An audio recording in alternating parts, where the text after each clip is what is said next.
Welcome back to the channel and welcome back to another quick pick prediction video. In this video, I'll be predicting the heavyweight boxing bout or heavyweight boxing super fight between Anthony Joshua versus Francis Ngannou. And how do I feel about this one right here? Is I'm going high confidence Anthony Joshua to beat Francis Ngannou. And I think he does it in the distance. I'm gonna say 7th round. I think Francis Ngannou is an amazing fighter, amazing talent, but this is only his second boxing fight. And I think stylistically wise, I think he did well. Everything hindsight's 2020, but I still I predict that fight accurately, really spot on. I think I said lock and I said decision for Fury. So, but then again, Ngannou low-key won. But besides the point, high confidence Joshua, thinking 7th round. But to this one, I think with Fury, he matched up stylistically well for Fury because Fury is not, he uses his size a lot to bully fighters. You lean on them and push them around and shove them and lean on them and all that stuff.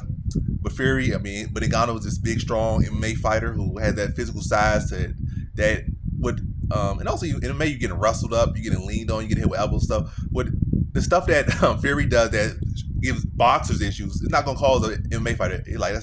I'm a super strong physical specimen, MMA fighter, champion and stuff.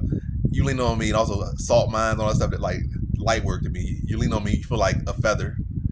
And it's like it was the stuff that he would have effect on, especially against smaller boxers versus a guy who's similar size and also got real legit strength. It didn't really have no effect. His tactics didn't have no effect on Ngannou. So also with Fury not respect him as much, and then his regular tactics not working the way they traditionally would work against guys that like are smaller or box like Wilder is like 216. He might be 6'6" or 6'7", 6'5", or whatever the case may be, but he's like 216, 220. So he's not the most. So a guy that's like 200, 280, 300 pounds lean on you is obviously gonna have a big effect on you, especially when you got skinny legs like Wilder. But against a guy like Ngannou who's big, thick, and strong, it's not gonna have the same effect. So it worked out better for Ngannou. And then also Fury doesn't have the power to like, he's typically, again, guys gonna lean on you, no volume, and beat you by accumulation. But with the difference in this one with Joshua has real legit power. He's a big physical guy, and you might say, Wilder's issue has been his chin. Wilder lost one fight by TKO, and that was to I'm forgetting the Spanish heavyweight name, but that was exhaustion, high pace, and then this guy worn down type of effect with like a lot of volume, it wasn't just like one punch. That also was accumulation.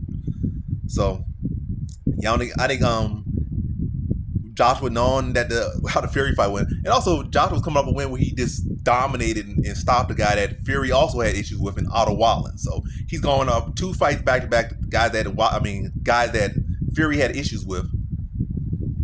Guys that have size and strength. Well, mainly Ngannou, but Wallin's not the smallest guy either. So Wallin has size, so Fury's typical tactics wouldn't have the same effect on him in that fight, or didn't have the same effect on him. So he had issues with his size once again. But yeah, guys back to back, two back to back guys that Fury has had issues with, and he obviously dispatched of Otto Wallin like it was easy, made it look easy work, because styles make fights, and I think stylistically wise, those guys cause issues for Fury more than they cause issues for Joshua. Am I writing Ngannou off? Definitely not. That's why my confidence is just high. It's not lock. It's heavyweight boxing. All it takes is one punch, you can put you out.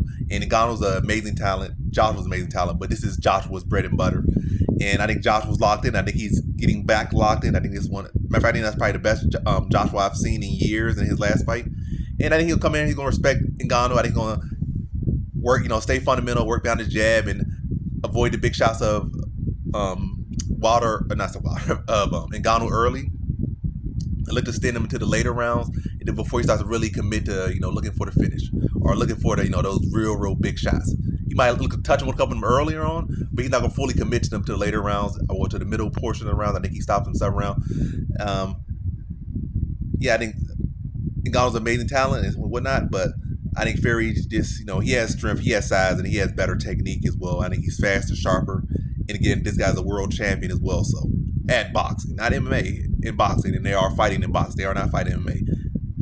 Though in kickboxing could be a different game. Though in MMA, definitely a different game. But boxing, I think Ngannou has that puncher's chance. He's tough, he's durable, and underratedly skilled as well, and not just a guy who just coming in with a big punch. He has underrated skills. He outboxed Fury had lots of portions in their last fight. To be honest, it wasn't just like one big shot. It was he outboxed him in a lot of rounds. To be honest, so don't sleep on Ngannou. I'm not sleeping on Ngannou, but I think Josh will go out there and he's gonna put him away. I think 7th round again. Fill him out the first round, work behind the jab. Kind of set him up later on, and then finish him in the 7th round. But again, Ngannou's live, but Joshua, I think, is his last fight showed against Otto Wallen.